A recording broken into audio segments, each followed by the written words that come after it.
सभी विद्यार्थियों का एसवी चिल्ड्रन एकेडमी रावला मंडी के ऑनलाइन प्लेटफॉर्म पे स्वागत है। कक्षा 10 विषय सामाजिक विज्ञान और अध्याय पढ़ रहे हैं हम 5, जिसका नाम है लोकतंत्र, यानी राजनीतिक विज्ञान का पहला पार्ट लोकतंत्र।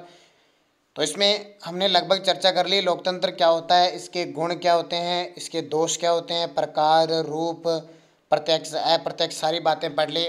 और अब हम पढ़ रहे हैं लोकतंत्र की सफलता के लिए आवश्यक परिस्थितियाँ। ये इंपॉर्टेंट है, क्वेश्चन आएगा तो ऐसे आएगा, लोकतंत्र की सफलता के लिए आवश्यक कोई 4 परिस्थितियाँ बताइए, कोई 5 परिस्थितियाँ, क्योंकि 5 नंबर का ये आपका पाठ है। तो 1 नंबर का तो छोटा सा प्रश्न आएगा और 4 नंबर का आएगा, तो वो इस तरह का क्वेश्चन कैसे कि किन्हीं 5 आप या 4 लोकतंत्र के गुण बताइए, 4 दोष बताइए या लोकतंत्र की सफलता के लिए आवश्यक परिस्थितियां। तो सबसे पहले आपको पॉइंट याद होने चाहिए, शांति और व्यवस्था, सुदृढ़ राष्ट्रीय अर्थव्यवस्था, आर्थिक समानता की स्थापना, सामाजिक न्याय की स्थापना, शिक्षित व जागरूक जनता, जनमत का निर्माण, नागरिक नैतिक और राष्ट्रीय चरित्र। ये सारे हमने पिछले वीडियो में पढ़ लिए, ठीक है। और अब आपका टेस्ट भी चल रहा है, आपको पता होगा, शेड्यूल आपको मिल गया होगा। जैसे कल आपका टेस्ट हुआ था, शुरुआत से लेकर पहले पार्ट गुप्त काल तक हुआ था। दूसरा जो टेस्ट होगा अगले हफ्ते, वो गुप्त काल से लेकर आगे जितना पूरा पार्ट बढ़ जाता है, पहला पार्ट उस पार्ट का होगा। तो शेड्यूल मैंने डाल दिया, बताता रहूँगा आपको, बता दिया। अब अगले सप्ताह जो आपका टेस्ट होगा ना, कब भी होगा, तो गुप्त काल से लेकर लास्ट तक पूरा होगा, उसको पढ़ लेना। फिर हमने पढ़ा था सत्ता का विकेंद्रीकरण और स्थानीय स्वशासन, ये बातें पढ़ ली, और नागरिक स्वतंत्रताएं, ये भी पढ़ ली। अब 10 नंबर पढ़ने वाली है लिखित संविधान और लोकतांत्रिक प्रक्रियाएं। हमारा भारत का जो संविधान है कब लागू हुआ था, ये पता आपको, 26 जनवरी 1950 को गणतंत्र दिवस मनाते हैं जिस रूप में। तो हमारा संविधान लिखा हुआ है, हमारे संविधान में 395 अनुच्छेद हैं, 22 भाग हैं और 12 अनुसूची हैं। तो पूरे विश्व में हमारा संविधान पूरा लिखा हुआ है, ठीक है। आगे मैं चर्चा करूंगा, बोर्ड पे आपको 6ठा और 7वां पाठ पढ़ाऊंगा तब। लिखित संविधान का अर्थ है संविधान की भाषा बहुत स्पष्ट होनी चाहिए ताकि उसकी व्याख्या को लेकर विवाद व भ्रम उत्पन्न हो। और संविधान के जनक किसको कहते हैं? भीमराव अंबेडकर को। इसके अलावा संविधान में संशोधन की पद्धति कठोर होनी चाहिए ताकि कोई राजनीतिक दल अपने बहुमत का लाभ उठाकर लोकतंत्र को अधिनायक तंत्र में नहीं बदल दे, यानी अपने हिसाब से न बदल दे, जैसे कि जर्मनी में हिटलर ने किया था। नाम सुना ना आपने हिटलर का। लोकतांत्रिक परंपराओं से आशय आचरण के उन नियमों और व्यवस्थाओं से है जिनका वर्णन संविधान या कहीं और भले ही लिखित रूप में नहीं हो, पर वह लोकतांत्रिक पद्धति व प्रक्रिया को आगे बढ़ाने वाली होती है और जिन पर लगभग सर्वदलीय सहमति बन जाती है। स्वतंत्र और शक्तिशाली न्यायपालिका। लोकतंत्र का आधार संविधानवाद है, पता आपको। हमारा पूरा देश संविधान के नियमों पे चलता है और उसी में लोकतंत्र की सारी बात है। अगर संविधान न हो तो क्या लोकतंत्र चल सकता है? नहीं चल सकता। जिसका अर्थ है लोकतंत्र में सरकार को निरंकुश सत्ता प्राप्त नहीं होती है। निरंकुश का मतलब खुद की चलती है, जनता का उससे कोई मतलब नहीं होता है। लेकिन लोकतंत्र का मतलब होता है लोगों का तंत्र। हमारे भारत में जैसे लोगों का तंत्र चलता है, सरकारें चुनी जाती है ना, अपितु उसे अनिवार्य रूप से संवैधानिक मर्यादाओं और सीमाओं को स्वीकारना होता है। कोई भी सरकार बनेगी, किसी की भी सरकार बनेगी, किसी भी दल की, तो उसको स्वीकार करना पड़ेगा जो हमारी संविधान की मर्यादा है, सीमा है, हमारे नियम हैं। लोकतंत्र की सफलता के लिए एक शक्तिशाली और स्वतंत्र न्यायपालिका की आवश्यकता स्थापना जरूरी होती है, क्योंकि ऐसी न्यायपालिका ही कार्यपालिका को कानून का उल्लंघन करने और अत्याचार बनने से रोकती है। न्यायपालिका है ना, आपको पता होना चाहिए। हम कहते हैं ना मोदी सरकार, गहलोत सरकार, कौन सी सरकार? सरकार के 3 अंग होते हैं, पता है कौन से? कार्यपालिका, व्यवस्थापिका और न्यायपालिका। व्यवस्थापिका कानून बनाती है, कार्यपालिका कार्य करती है, न्यायपालिका न्याय करती है। मैं 6ठे पाठ में आपको पूरा विवरण बताऊंगा क्या है, शुरुआत से लेकर आपको सारी कहानी समझ में आएगी। और 6ठे और 7वां पाठ आपको पता है 7-7 नंबर के हैं, तो बड़े पाठ है वहाँ से। देखो, लोकतंत्र की सफलता के लिए एक शक्तिशाली और स्वतंत्र न्यायपालिका की आवश्यकता जरूरी होती है, क्योंकि ऐसी न्यायपालिका ही कार्यपालिका को कानून का उल्लंघन करने और अत्याचारी बनने से रोकती है। और व्यवस्थापिका द्वारा बनाए गए असंवैधानिक कानूनों को अवैध घोषित करती है। ऐसी न्यायपालिका नागरिकों की स्वतंत्रता की भी रक्षा करती है। यानी भारत के जो नागरिक है, देश के नागरिक होते हैं, अगर उनके अधिकारों का हनन होता है तो रक्षा कौन करती है? न्यायपालिका करती है ना। और न्यायपालिका किसके हिसाब से चलती है? संविधान के हिसाब से। योग्य व निष्पक्ष कर्मचारी तंत्र। लोकतंत्र में जनप्रतिनिधियों द्वारा बनाई गई नीतियों को कर्मचारी तंत्र ही लागू करता है। लोकतंत्र की सफलता के लिए जरूरी है कि कर्मचारी तंत्र न केवल प्रशासनिक दृष्टि से अपने कार्य में कुशल होना चाहिए, अपितु उसे आम जनता के लिए सेवा भावी भी होना चाहिए। योग्य और निष्पक्ष, आपको पता है आईएएस, आरएस, कलेक्टर वगैरह कितने बड़े लोग होते हैं, योग्य होते हैं, निष्पक्ष होते हैं और वो जनता की सेवा होते हैं। जनता के लोक सेवक होते नहीं, जनता के काम करते हैं। वेतन सरकार से लेते हैं लेकिन काम किसका करते हैं? जनता का तो करते हैं। उसे सदैव दलगत राजनीति में तटस्थ व निष्पक्ष रहना चाहिए। आपको पता है हमारे देश का राष्ट्रपति, उपराष्ट्रपति, लोकसभा अध्यक्ष, कलेक्टर, ये किसी दल के नहीं होते हैं।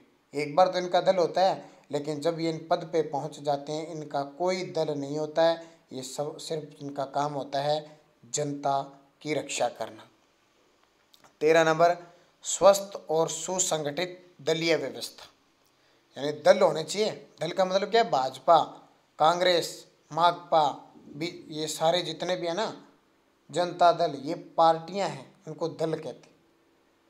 लोकतंत्र व्यवहार में दलीय शासन प्रणाली है, अतः लोकतंत्र की सफलता राजनीतिक दलों की नीतियों, कार्यक्रमों और निष्ठा पर निर्भर करती है। लोकतंत्र की सफलता के लिए जरूरी है कि राजनीतिक दलों का निर्माण स्वस्थ आधार पर हो तो सही दल, लेकिन सच्ची नीति जन सेवा भाव की होनी चाहिए। उनका संगठन क्षेत्रीय, भाषाई अथवा सांप्रदायिक आधार पर नहीं होना चाहिए, अपितु राष्ट्रीय आधार पर होना चाहिए। ठीक है, ऐसे नहीं एक धर्म, एक भाषा, एक क्षेत्र के आधार पर, पूरे राष्ट्र को एक साथ लेकर चले, ऐसी धारणा। इसका अर्थ है कि राजनीतिक दलों का निर्माण राष्ट्रीय स्तर की आर्थिक और राजनीतिक समस्याओं को लेकर होना चाहिए। इसके अलावा राजनीतिक दलों के संचालन में आंतरिक लोकतंत्र होना चाहिए।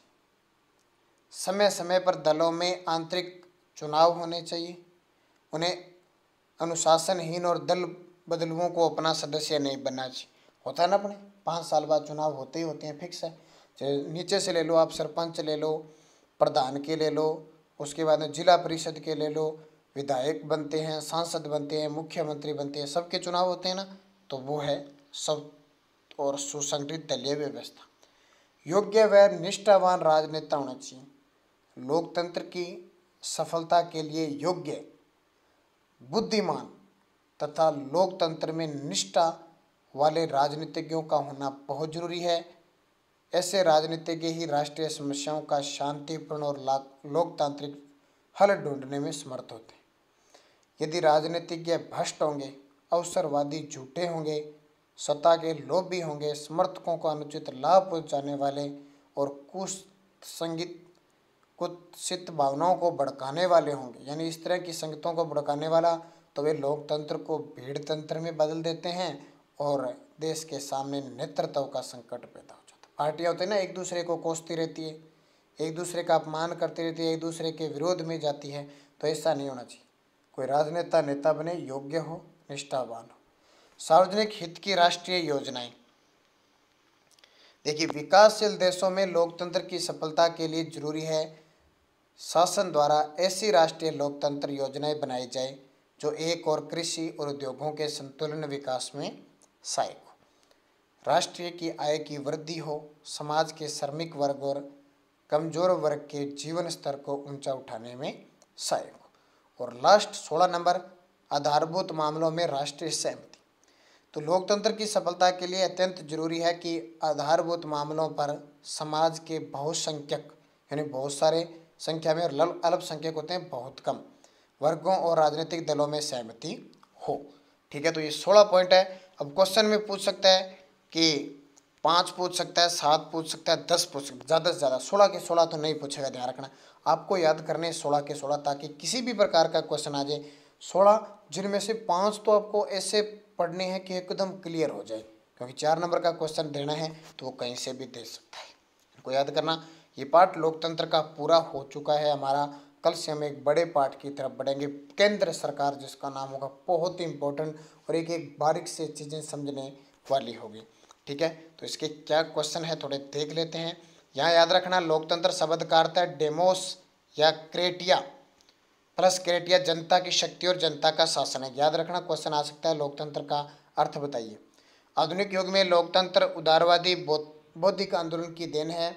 वर्तमान में उदारवादी लोकतंत्र अत्यंत लोकप्रिय है और इसके व्यापक अर्थ को निम्नलिखित रूप में प्रकट किया गया है। यह निर्णय लेने की विधि है, यह निर्णय लेने के सिद्धांतों का एक समूह है, यह आदर्शात्मक मूल्यों से संबंधित अवधारणा है। लोकतंत्र एक ऐसा शब्द है जिनके अनेक अर्थ है। किसने कहा था? बनर्स। एक परिभाषा आ सकती है एक नंबर की कि बनर्स के अनुसार या लोकतंत्र एक ऐसा शब्द है जिसके अनेक अर्थ है। किसने कहा था? एक है।